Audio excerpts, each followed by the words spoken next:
ថ្ងៃទី3លេខរ៉ូម៉ាំង3កាន់គម្ពីរកាឡាទីបើកសម្ដែងពីមធ្យោបាយដើម្បីទទួលយកបទពិសោធន៍និងទទួលអំណរព្រះគ្រីស្ទដែលរួមបញ្ចូលគ្រប់ទាំងអស់ក្នុងឋានៈជាព្រះវិញ្ញាណផ្ដល់ជីវិត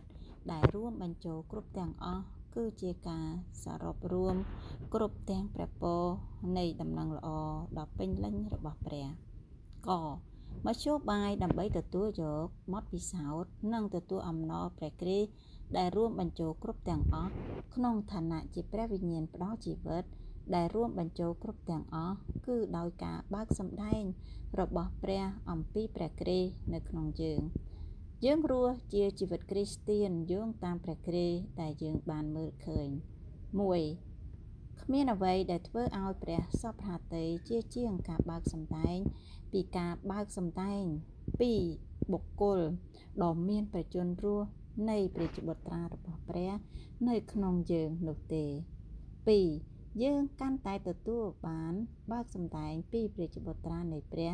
ច្រើនយ៉ាងណានោះទ្រង់កាន់តែមានជីវិតរស់នៅក្នុងយើងច្រើនយ៉ាងនោះដែរព្រះអង្គកាន់តែមានជីវិតរស់នៅក្នុងយើងច្រើនយ៉ាងណានោះទ្រង់ក៏កាន់តែคล้ายជាសភាពពិតនៃទឹកដីដែលរួមបញ្ចូលគ្រប់ទាំងអស់ជាព្រះពររបស់អាប់រ៉ាហាំព្រះពរនៃព្រះវិញ្ញាណផ្ដល់ជីវិតដែលរួមបញ្ចូលគ្រប់ទាំងអស់ដល់យើងច្រើនយ៉ាងនោះដែរ3ប្រសិនបើយើងទម្លាក់ចោលទស្សនៈរបស់យើងប្រែចិត្តរបស់យើងទៅរកព្រះអង្គម្ចាស់យកចិត្តទុកដាក់ចំពោះព្រះវិញ្ញាណនោះហើយចំណាយពេលមកឯព្រះបន្ទូលនៅក្នុងវិញ្ញាណនឹងមានបរិយាកាសនៃសេចក្តីអធិដ្ឋាននោះព្រះគ្រីស្ទដែលត្រូវបានបើកសម្ដែងនៅក្នុងយើងរស់ក្នុងយើងហើយត្រូវបានករូបរាងឡើងក្នុងយើងយើងត្រូវតែទម្លាក់ចោលទស្សនៈរបស់ខ្លួនឯងចុះគ្រប់ទាំងគំនិតមិនថាខាងវិញ្ញាណឬខាងសាច់ឈាមទេគឺសុទ្ធតែជាស្បៃបាំងមុខការបើកសម្ដែងផ្នែកខាងក្នុងនេះបានកើតនៅក្នុងវិញ្ញាណរបស់យើងតាមរយៈគំនិតរបស់យើងដែលត្រូវបានបំភ្លឺយើងត្រូវតែបែរចិត្តរបស់យើងទៅរកព្រះអង្គម្ចាស់យើងបែរចិត្តរបស់យើងទៅរកព្រះអង្គម្ចាស់ច្រើនយ៉ាងណាព្រះនៃយុគសម័យនេះនឹងគ្មានឋានៈនៅក្នុងជីវិតរបស់យើងនិងនៅក្នុងខ្លួនរបស់យើងយ៉ាងនោះដែរហើយយើងនឹងស្ថិតនៅក្រោមការបំភ្លឺនៃពន្លឺខាងឋានសួគ៌ដើម្បីទទួលបានការបើកសម្ដែងខាងក្នុងពីបុគ្គលដ៏រស់នេះយើងត្រូវតែយកចិត្តទុកដាក់ចំពោះវិញ្ញាណរបស់យើងព្រះវិញ្ញាណនោះទ្រង់កំពុងតែបំភ្លឺបើកសម្ដែងព្រះគ្រីស្ទនៅខាងក្នុងយើងនឹងមានបន្ទូលមកកាន់យើងអំពីព្រះគ្រីស្ទនៅក្នុងវិញ្ញាណរបស់យើងយើងត្រូវតែអានអធិដ្ឋានព្រះបន្ទូល4យើងត្រូវពេញដោយការបើកសម្ដែងពីព្រះជាបុត្រារបស់ព្រះដើម្បីយើងคล้ายជាការបង្កើតថ្មីដោយមានព្រះគ្រីស្ទទ្រង់រស់ក្នុងយើងក៏មានរូបរាងឡើងក្នុងយើងនិងឲ្យយើងបានទទួលអំណរព្រះវិញ្ញាណដែលរួមបញ្ចូលគ្រប់ទាំងអស់ជានិច្ចការបម្រុងចិញ្ចឹមនៅពេលព្រឹកកាឡាទីជំពូក3ខ14ពររបស់អាប់រ៉ាហាំបានមកដល់អស់ទាំងសះនៅក្នុងព្រះគ្រីស្ទយេស៊ូវប្រយោជន៍ឲ្យយើងបានទទួលសេចក្តីសន្យាគឺជាព្រះវិញ្ញាណដោយសារសេចក្តីជំនឿកាឡាទីជំពូក1ខ15-16ប៉ុន្តែការព្រះដែលរើសខ្ញុំតាំងពីផ្ទៃម្ដាយមកហើយបានហៅខ្ញុំដោយព្រះគុណទ្រង់បានសពរហតីនឹងបើកសម្ដែងព្រះជាបុត្រាទ្រង់មកក្នុងខ្ញុំដើម្បីឲ្យបានផ្សាយដំណឹងល្អពីទ្រង់នៅក្នុងសះដទៃយើងអាចមើលឃើញពីមធ្យោបាយនៅក្នុងការរួមចែករំលែករួមទទួលចំណែកនិងរួមមានចំណែកនៅក្នុងពូជទាំង3ដែលនៅក្នុងកាន់គម្ពីរកាឡាទីនៅក្នុងកាន់គម្ពីរកាឡាទីយ៉ាងខ្លីនេះប៉ុលបង្ហាញការពិតថាព្រះគ្រីស្ទដែលពួកគេបាននាំយកទៅចិញ្ចឹមដល់មនុស្សគឺជាព្រះត្រីឯកដែលសម្រាប់ចុងក្រោយក្នុងឋានៈជាព្រះវិញ្ញាណនោះคล้ายមកជាព្រះពររបស់យើង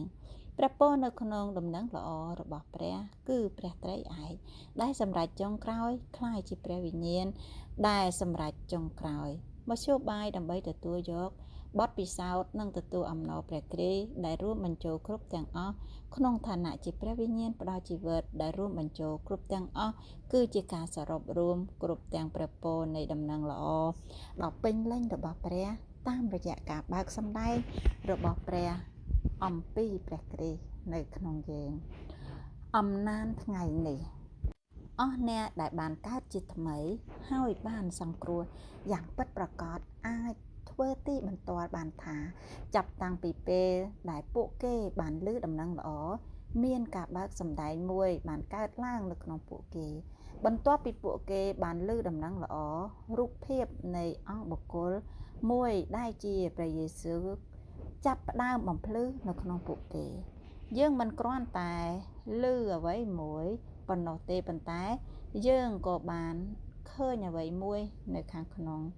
ផងដែរប្រសិនបើយើងមិនមានការបើកសម្ដែងពីព្រះគ្រីស្ទដែលនៅក្នុងយើងយ៉ាងដូច្នោះទេយើងក៏មិនអាចទទួលសេចក្តីសង្គ្រោះបានដែរព្រះគ្រីស្ទដែលបានឃើញគឺជាព្រះគ្រីស្ទដ៏ជ្រាលជ្រៅបំផុតព្រះអង្គមានខ្នាតទំហំស្មើនឹងសកលលោកទាំងមូលខ្នាតទំហំនៃសកលលោកគ្មានដែនកំណត់យ៉ាងណាក៏ដោយប៉ុលបាននិយាយថាប្រសិនបើយើងអនុញ្ញាតឲ្យព្រះសង់ផ្ទះនៅក្នុងចិត្តរបស់យើងព្រះអង្គនឹងឲ្យយើងអាចយល់ជាមួយនឹងពួកបរិសុទ្ធទាំងអស់គ្នាពីទទឹងបណ្ដោយជំរឿនិងកម្ពស់នៃសកលលោកនេះដែលជាខ្នាតរបស់ព្រះគ្រីស្ទនេះឯងអូភាពបរិបូរណ៍របស់ព្រះគ្រីស្ទมันអាចយកអ្វីមកវាស់បានឡើយសពថ្ងៃនេះព្រះគ្រីស្ទនៅក្នុងបំភ្លឺនៅក្នុងខ្ញុំហើយខ្ញុំមើលឃើញទ្រង់កាន់តែច្រើនយើងទាំងអស់គ្នាត្រូវមានការបើកបង្ហាញយ៉ាងដូចនេះនេះជាអ្វីដែលព្រះជាម្ចាស់បានធ្វើគ្រប់ផ្នែកនៃការដំណើរជីវិតគ្រីស្ទានសុទ្ធតែកើតចេញពីការបើកសម្ដែងនេះយើងដំណើរជីវិតគ្រីស្ទានយោងតាមព្រះគ្រីស្ទដែលយើងបានមើលឃើញជីវិតគ្រីស្ទានរបស់ខ្ញុំកើតឡើងពីព្រះគ្រីស្ទដែលខ្ញុំបានមើលឃើញពីមួយថ្ងៃទៅមួយថ្ងៃព្រះគ្រីស្ទត្រូវតែបានបើកសម្ដែងមិនត្រឹមតែចូលទៅក្នុងយើងប៉ុណ្ណោះទេប៉ុន្តែក៏បើកសម្ដែងនៅក្នុងយើងផងដែរចាប់តាំងពីថ្ងៃដែលយើងជឿនៅក្នុងព្រះអង្គម្ចាស់យេស៊ូវទ្រង់ព្រះអង្គបានបន្តបើកសម្ដែងព្រះគ្រីស្ទនៅក្នុងយើងការបើកសម្ដែងនេះដំណើរការឥតឈប់ឈរយើងកាន់តែទទួលបានការបើកសម្ដែងពីព្រះជាបុត្រានៃព្រះច្រើនយ៉ាងណានោះទ្រង់កាន់តែមានជីវិតរស់នៅក្នុងយើងច្រើនយ៉ាងនោះដែរព្រះអង្គកាន់តែមានជីវិតរស់នៅក្នុងយើងច្រើនយ៉ាងណានោះទ្រង់ក៏កាន់តែคล้ายជាព្រះពរដែលជាចំណុចកណ្ដាលតែមួយគត់នៃដំណឹងល្អដល់យើងច្រើនយ៉ាងនោះដែរនេះគឺជាអ្វីដែលព្រះបានសន្យាដល់អាប់រ៉ាហាំមានន័យថាទ្រង់នឹងคล้ายជាទឹកដីដែលរួមបញ្ចូលគ្រប់ទាំងអស់ដែលបានប្រែសភាពคล้ายជាព្រះវិញ្ញាណផ្ដល់ជីវិតដែលបានឆ្លងកាត់ដំណាក់កាលនិងរួមបញ្ចូលគ្រប់ទាំងអស់ដល់យើងប្រសិនបើយើងទម្លាក់ចោលទស្សនៈរបស់យើងបែរចិត្តរបស់យើងទៅរកព្រះម្ចាស់យកចិត្តទុកដាក់ចំពោះវិញ្ញាណនោះហើយចំណាយពេលមកឯព្រះបន្ទូលនោះព្រះគ្រីស្ទនឹងត្រូវបានបើកសម្ដែងនៅក្នុងយើងរស់នៅក្នុងយើងហើយត្រូវបានក៏មានរូបរាងឡើងនៅក្នុងយើងព្រះអង្គនឹងคล้ายជាសេចក្តីអំណររបស់យើងកាន់តែច្រើនឡើងពីមួយថ្ងៃទៅមួយថ្ងៃជាលទ្ធផលអង្គបុគ្គលដ៏មានប្រជញ្ញរស់នេះនឹងធ្វើឲ្យយើងคล้ายទៅជាការបង្កើតថ្មីនៅក្នុងភាពជាក់ស្ដែងចុងក្រោយកាន់គម្ពីរកាឡាទីនាំយើងចូលទៅក្នុងការបង្កើតថ្មីតាមរយៈការបង្កើតបើកសម្ដែងផ្នែកខាងក្នុងពីអង្គបុគ្គលដ៏មានប្រជញ្ញរស់នៃព្រះជាបុត្រារបស់ព្រះមធ្យោបាយដើម្បីទទួលបានការបើកសម្ដែងខាងវិញ្ញាណនៅខាងក្នុងដែលជាប្រធានវិស័យភាពនោះគឺជាការទម្លាក់ចោលទស្សនៈរបស់យើងហើយបែរចិត្តរបស់យើងទៅរកព្រះម្ចាស់និងទូលប្រាប់ទ្រង់ថាយើងជាប់ចិត្តនឹងអ្វីមិនជាប់ចិត្តនឹងអ្វីផ្សេងក្រៅពីទ្រង់ឡើយហើយដួងចិត្តរបស់យើងគឺសម្រាប់ទ្រង់ ទាំងស្រុងបន្ទាប់មកបើយើងយកចិត្តទុកដាក់ចំពោះវិញ្ញាណហើយចំណាយពេលមកឯព្រះបន្ទូលនោះយើងនឹងទទួលបានការបើកសំដែងនេះបន្ទុករបស់ប៉ុលនៅក្នុងការសរសេរកាន់គម្ពីរកាឡាទីនិងអ្វីដែលយើងត្រូវការនាពេលបច្ចុប្បន្ននេះគឺយើងត្រូវបាននាំចូលទៅក្នុងកម្រិតមួយពេញទៅដោយការបើកសំដែងពីព្រះជាបុត្រានៃព្រះ